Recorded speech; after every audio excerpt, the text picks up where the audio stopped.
Well, I used to want to let them know I'm from Brownsville, Brooklyn. I'm not afraid of nobody. In the ring or out of the ring, they got a gun or a knife. And I'll show him that too. Mike, you're jumping around. You seem to be a little anxious. I'm just ready to get it on and crush this guy's skull. Mike Tyson, barely out of his teens, sat down for an interview that felt more like a warning label, unleashing a verbal haymaker where he promised to beat an opponent so savagely they'd be near death. But the wildest part wasn't even the threat. It was the moment he pivoted and casually mocked George Foreman like it was light work. Some people think you'll stiff Alex Stewart and not fight him in December. He shouldn't believe that at all, because you know why? Because after I've kicked Stewart ass and give him a slow beating, nearly death, to the guy, George Foreman, before he died of, rigor mortis. Joe Rogan couldn't hide his amazement, wide-eyed and practically levitating, as he broke down Mike Tyson's post-prison transformation. Most fighters come back slower, softer, faded by time, but Tyson returned looking like a comic book villain forged in solitary confinement. Tyson, you saw abs when he came out of prison. Remember that? When he Peter McNeely? Dude, he was prison jacked. That was like maybe the scariest Tyson ever. Like they finally released him, and all he'd been doing in jail is working out. I don't think he could box in jail. So I think he was just lifting weights. Remember he was super duper jacked when he got out of jail? Let's see. Can I see a picture? He was, yeah. It's Tyson versus Peter McNeely. That was in 1995. Yeah, he looks good there. Yeah, dude, he looks really terrifying. Good. That was the most terrifying looking Tyson ever. He just looked like he was made out of steel. Just a tank of a man. And I'll never forget the weigh-in, or the stare-down rather, because during the stare-down, Peter McNeely signed up for that fight knowing that he's a tough guy who's going to take a fucking vicious beating. But you could see it in Tyson's face when he's staring him down. There's this crazy, he's following him everywhere he goes, like a predator, dude. It's like a predator who can't wait to get the green light to let the genie out of the bottle. Mike Tyson doesn't talk about prison like most people do. There's a cold intensity when he recalls the way he trained. Not in a gym, but in a space where time stands still and discipline either breaks you or builds something terrifying. He hints at workouts so brutal they left their mark.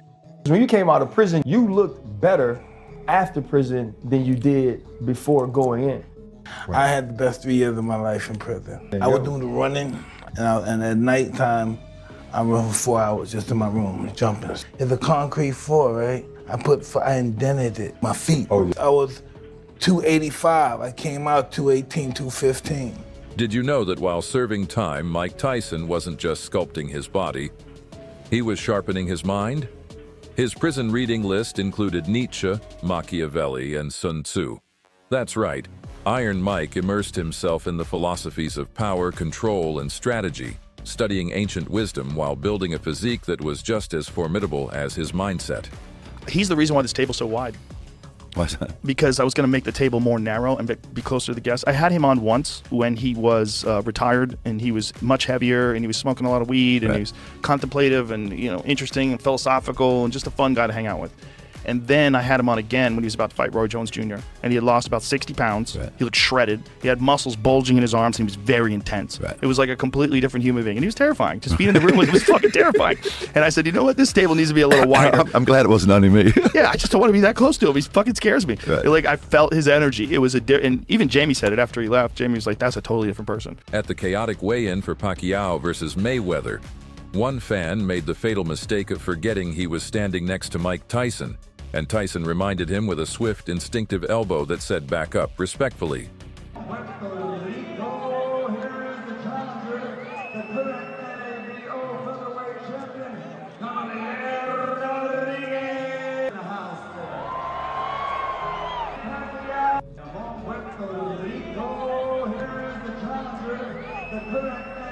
But that wasn't the only warning issued. In another moment, a woman reached just a little too close to Tyson's face, and the reflex that kicked in almost ended with her catching a serious elbow too. Let's be real. This is a man who's literally been to court over a woman's accusation.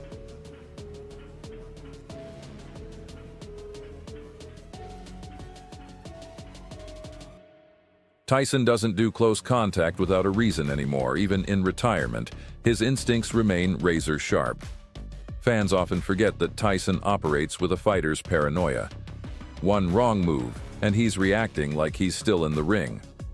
Jamie Foxx and Mike Tyson are good friends. However, things were not always so easy. In an interview, Jamie Foxx shares a terrifying story which happened in the 90s. I'm in the hood, I'm doing this joke, and I'm killing LA, and I get to my Mike Tyson joke. And that's where I usually get a standing ovation. And when I get to the joke, nobody laughs. You know why? Because Mike Tyson is in the building. Tyson was like knocking people out for just smiling, you know what I'm saying? And I get to that joke, and somebody yelled, "Mike is in here!" And then it was a black girl, and you know, it was a black girl egging on. She was sitting in the front. "What you gonna do, Jamie? You gonna tell your little joke?" I came out to you, you go ahead, you do it, but it better be funny. And that's how I met him. Only Mike Tyson could sit on national television, casually mention stabbing someone as a teenager, and follow it up by admitting he wanted to kill his opponents in the ring, all while sipping water like he's talking about the weather.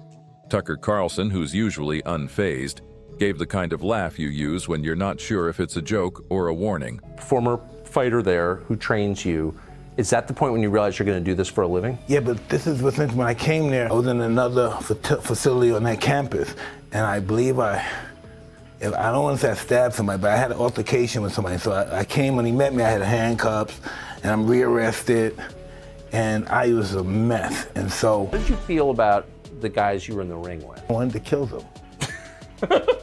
Well, I can tell. Why did, I'm laughing nervously. Mike Tyson went on the Dick Cavett show to talk about boxing, but what Cavett didn't expect was to feel it. In the middle of a demonstration, Tyson casually grabbed the much smaller host to show a few moves, and let's just say Cavett's face said it all. Part curiosity, part please don't kill me on daytime TV. Let's stand for a second, we'll see. I think a verbal explanation would be just as good as the other kind, but okay. And I'm a much taller guy. Right, now. I'm more adjusted to throw my punches like this. Right. If you're calm and So you have relaxed to enough, adjust. if you're calm and relaxed enough, you can watch and you can see everything, and you can watch every twitch of his muscle. But you have to have the confidence and the relax. The guy in the eye, do you try to keep the whole form? Because his face can't hit me. Let me watch right here. Watch his face. Right. People believe in you, you're a role model. The founder of Aikido at 87, being held this way, could do that. All right, but what is the purpose? If somebody's gonna mug you, nobody's gonna go like this. When asked if prison had broken him, Mike Tyson didn't flinch. Tyson's childhood in Brownsville, Brooklyn, wasn't just rough. It was a daily education in survival. By the time he was 13, he'd been arrested dozens of times. He watched people get robbed, beaten, and worse, often before lunch.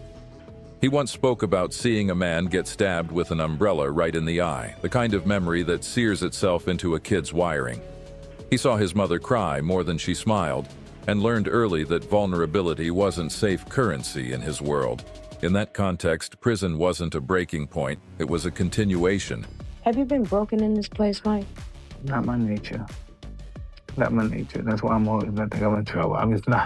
It's just not my nature. At least twice, Tyson has been disciplined, and twice, time has been added to his initial 6-year sentence